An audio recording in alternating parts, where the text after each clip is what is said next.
Hi, hello, how are you? My name is Matthew. This is a Love Buddy Love Tip. We do this every day at the same time. Right now, it's 10 a.m. in the Philippines, 10 p.m. in New York City.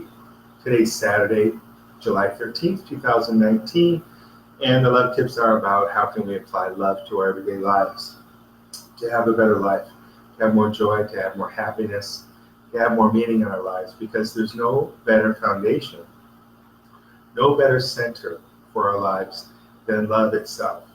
That beats out cults, it beats out money, it beats out romance, it beats out drugs, and it even beats out alcohol, which is what we're talking about today. Yes, not kidding, it's true. Love is more valuable in your life than having a drink.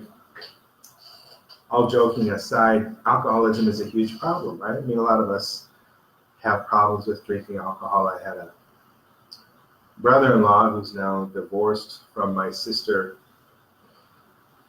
and I was with him once, and he was talking about alcoholism. And I've talked with the alcoholics before. One thing he said that really stuck in my mind, he said, once that beer touches his lips, once that cold beer comes into his mouth, it's like it's like this euphoria, this feeling, just this wonderful, just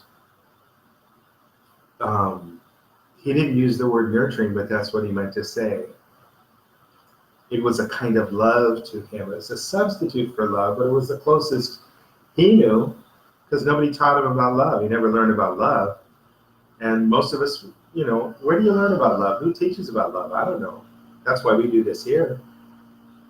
So we find substitutes. We get along the best we can because people don't talk about love. People don't understand love. In fact, there are a lot of bad substitutes for love. Fabricated lies, manipulations, misunderstandings even about what love is and how love works. And one of them is addictions. Now, I know about food as an addiction. And right now, I'm replacing my food addiction with love. I'm learning how to, every time I get that impulse, to realize, wow, that's the habit, that's my addiction to food that I established when I was a kid. When I get stressed out, my blood sugar would get low. I've always had blood sugar problems all my life. I didn't really realize it because I wasn't really in touch with my body. I didn't make sure I went to the right doctor who was really going to care enough to find out the truth and help me to be more healthy. Because most doctors, like most anybody in the world, is trying to make money, they're trying to survive, and they're not thinking so much about helping other people.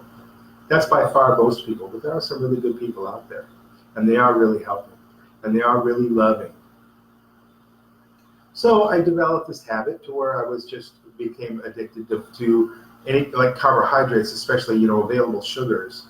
Not a big lover of fruit. I don't know why, because a lot of sugar, a lot of available carbs in fruit, but more, pasta, bread, donuts, Coke,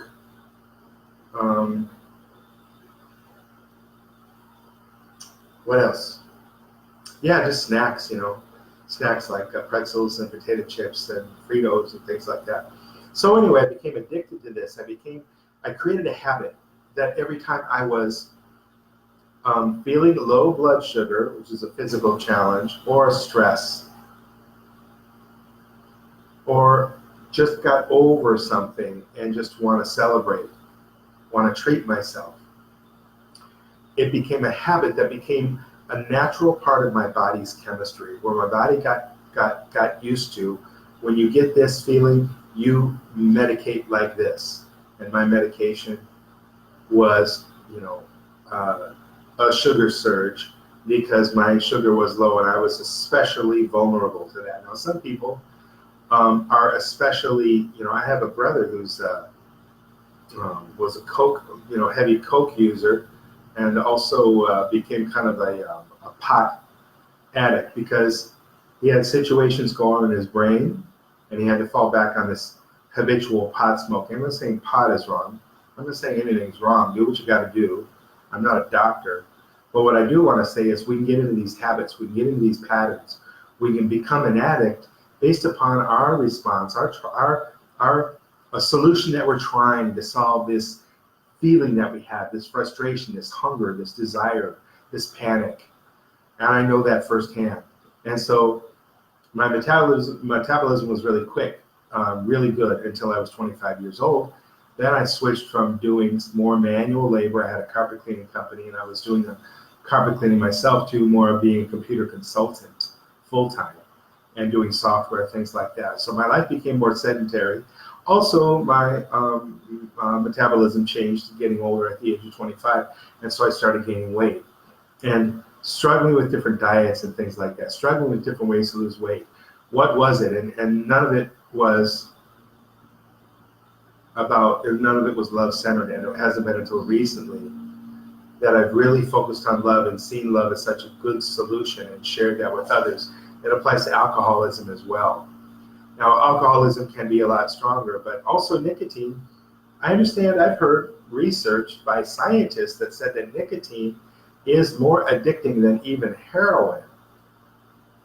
We get used to these substances. It's a stimulus response. We get this lack, we get this feeling inside, this need, this yearning, this panic, this frustration, this just strong hunger.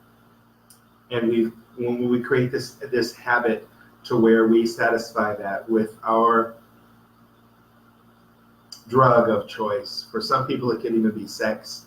Some people are sex addicts, and they've got to have sex to change that body chemistry, give them a distraction, quench their thirst somehow for this feeling they have. But the solution to every addiction, the solution to every yearning is always love. Might sound stupid, might sound vague, might sound crazy, but it's true. It's how it works. And anyone who ever gets over any addiction, if they are able to get over it, if they were able to solve that problem and cure that situation, it's through love in one form or another, no matter what label you call it. It's through being able to understand my body needs this, my heart needs this, my soul needs this. How can I love myself more? How can I love myself now in a healthy way?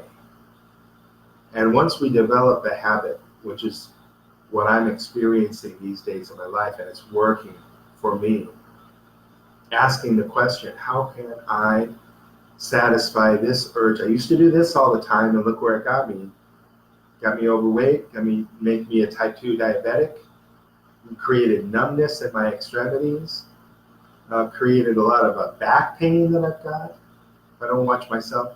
It created a lot of negative things in my life, in my personal experience, in my appearance and in my confidence by, falling back on this addiction all the time and not asking the question, how can I nurture myself? How can I love myself right now?